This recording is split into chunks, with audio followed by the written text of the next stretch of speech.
Assalamualaikum warahmatullahi wabarakatuh.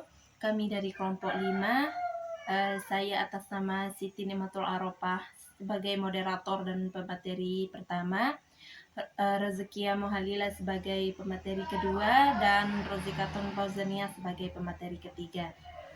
Kami di sini akan mempresentasikan hasil diskusi kami yang berjudul definisi talopita atau alga, kloropita, carapita, phaeopita, dan rhodopita. Pengertian talopita. Talopita atau tumbuhan talus merupakan kelompok tumbuhan yang belum memiliki akar, batang, dan daun yang nyata, misalnya lumut biropita. Reproduksi kloropita. 1. Reproduksi secara vegetatif. Produksi secara vegetatif ini dilakukan dengan membentuk zoospora, pembelahan biner, dan juga fragmentasi. Pada pembelahan biner, kloropita berkembang biak dengan pembelahan biner dan biasanya dilakukan oleh alga yang bersel satu. Pada kloropita yang berbentuk benang, perkembangannya dilakukan secara fragmentasi, yaitu membelah diri. 2. Reproduksi secara generatif. Secara generatif dengan anisogomi dan konjungsi. Pada anisogomi, gamet jantan selalu bergerak bebas menyerupai zoospora, sedangkan pada gamet betina tidak dapat bergerak. Setelah terjadi perkawinan, maka akan menghasilkan zigot yang akan tumbuh menjadi kloropita baru. Sedangkan pada konjungsi, perpaduan dua gamet akan membentuk zigospora. Zigospora tersebut tidak memiliki alat gerak sehingga tidak dapat berpindah tempat. Klasifikasi kloropita. Berikut ini klarifikasi kloropita berdasarkan dari bentuk dan dapat tidaknya bergerak, di antaranya 1. Kloropita bersel 1 dan tidak dapat bergerak. 1. Chlorella sp. Memiliki bentuk bulat, habitatnya hidup di air tawar dan air laut.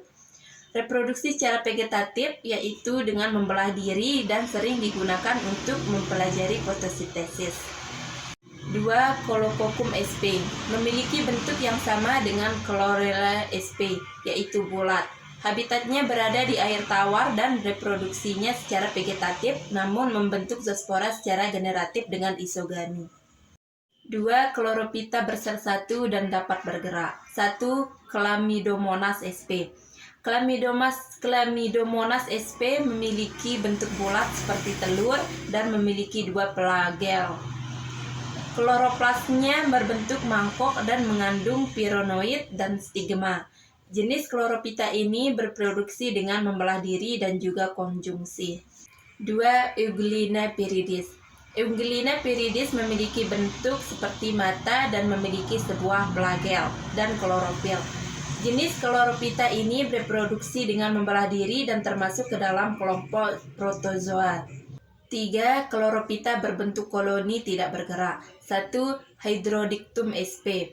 Jenis kloropita ini memiliki bentuk koloni seperti jala dan banyak ditemukan pada air tawar. Kloropita jenis ini berproduksi secara vegetatif dengan melakukan fragmentasi dan juga generatif dan dengan konjungsi. 4. Kloropita berbentuk koloni yang bergerak. Salah satu contoh dari kloropita jenis ini yaitu Volpok globator. Jenis kloropita berbentuk koloni yang menyerupai bola dan juga tersusun atas ribuan polpok di mana saling dihubungkan oleh benang-benang sitoplasma. 5. Kloropita berbentuk filamen atau benang. 1. Spirogyra sp. Jenis kloropita ini berbentuk filamen dan benang yang tidak bercabang dan inti sel tunggal. Kloroplas pada Spirogyra sp berbentuk pita dan tersusun atas spiral dan pirenoid banyak. 2. Eugonium sp. Eugonium sp memiliki bentuk benang yang tidak bercabang dan kloroplasnya berbentuk jala, serta memiliki inti satu besar dan pirenoidnya banyak. 6. Kloropita berbentuk talus atau lembaran. 1. Ulva luctua atau selada laut. Jenis kloropita ini memiliki lembaran seperti daun dan hidup menempel pada batu. Melakukan reproduksi secara vegetatif dengan membentuk zoospora dan secara generatif dengan isogami. 2. Cara sp. Jenis Chlorophyta ini memiliki bentuk yang seperti tumbuhan tinggi dan memiliki batang serta cabang yang berluas-luas. Habitat jenis Chlorophyta ini yaitu di air tawar serta reproduksinya secara vegetatif dan fragmentasi dan secara generatif dengan oogonium. Sekian dari saya dan dilanjutkan oleh materi kedua yaitu Rozkia Mohalila. Saya Rozkia Mohalila akan melanjutkan materi yaitu Chlorophyta. Adapun ciri-ciri dari Chlorophyta yaitu yang pertama, alga ini tubuhnya berluas-luas dan berbuku-buku. Yang kedua, Chlorophyta mempunyai antodidium yang berbentuk bulat sehingga disebut globul. Dan yang ketiga, oogoniumnya berbentuk lonjong menyerupai buah nanas disebut nukul.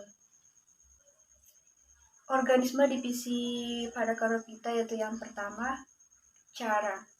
Adapun ciri dan struktur cara yaitu yang pertama, ganggang hijau yang habitatnya di air tawar. Yang kedua, bentuk tubuh ganggang ini menyerupai tumbuhan tingkat tinggi. Yang ketiga, ada bagian yang mirip batang yang berluas-luas serta mempunyai struktur yang mirip helaian daun. Selebihnya bisa dilihat pada slide PPT yang ada pada layar. Organisme divisi yang kedua yaitu Nitella. Adapun ciri dan struktur Nitella yaitu yang pertama, Nitella adalah ganggang hijau terang yang sering keliru untuk tanaman yang lebih tinggi. Yang kedua, Nitella kadang tumbuh bersama dengan cara SP. Ganggang ini membentuk panah rumput di dalam air. Oke, kita berlanjut ke materi selanjutnya yaitu Phaeophyta atau alga coklat. Adapun ciri dan struktur dari Phaeophyta yaitu yang pertama, terdapat pigmen pukosantin yang dilengkapi dengan klorofil A dan klorofil C. Yang kedua, tingginya dapat mencapai puluhan meter. Dan yang ketiga, habitatnya dalam laut. Selebihnya bisa dilihat lagi pada slide PPT yang ada pada layar. Adapun reproduksi pada Phaeophyta yaitu menyerupai reproduksi pada Chlorophyta. Reproduksi aseksual dilakukan dengan zoospora berflagella, sedangkan reproduksi seksual dengan isogami atau oogami pada pukus, telur dan sperma dibentuk di dalam ruang berbentuk bola yang disebut konseptakel, yang terletak di ujung-ujung talus yang membengkak. Adapun contoh dari Phaeophyta yaitu yang pertama, pukus Pesicolosus. Adapun ciri-cirinya yaitu yang pertama, tingginya dapat mencapai 30-100 meter. Yang kedua, hidup menempel di bebatuan yang tampak jika air surut.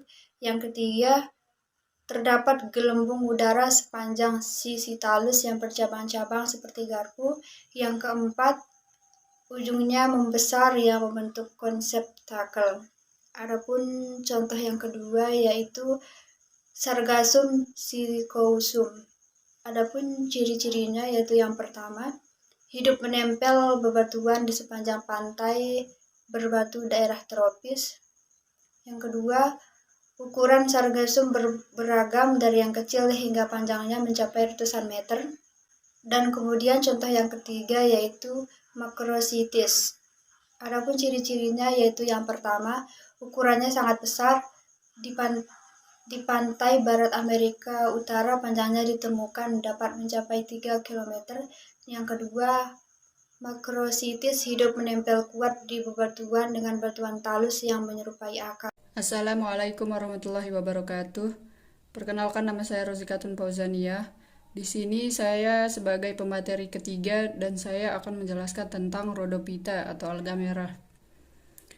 Istilah Rhodophyta berasal dari bahasa Yunani yaitu rhodos yang berarti merah. Jadi Rhodophyta berarti ganggang merah atau red algae.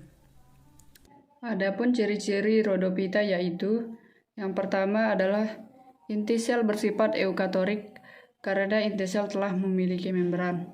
Sebagian besar multiseluler atau bersel banyak, umumnya makroskopis atau dapat dilihat dengan kasat mata, dengan panjang dapat mencapai 1 meter. Satu-satunya alga yang tidak memiliki fase berflagel dalam siklus hidupnya. Selanjutnya bersifat autotrof karena memiliki klorofil untuk melakukan fotosintesis.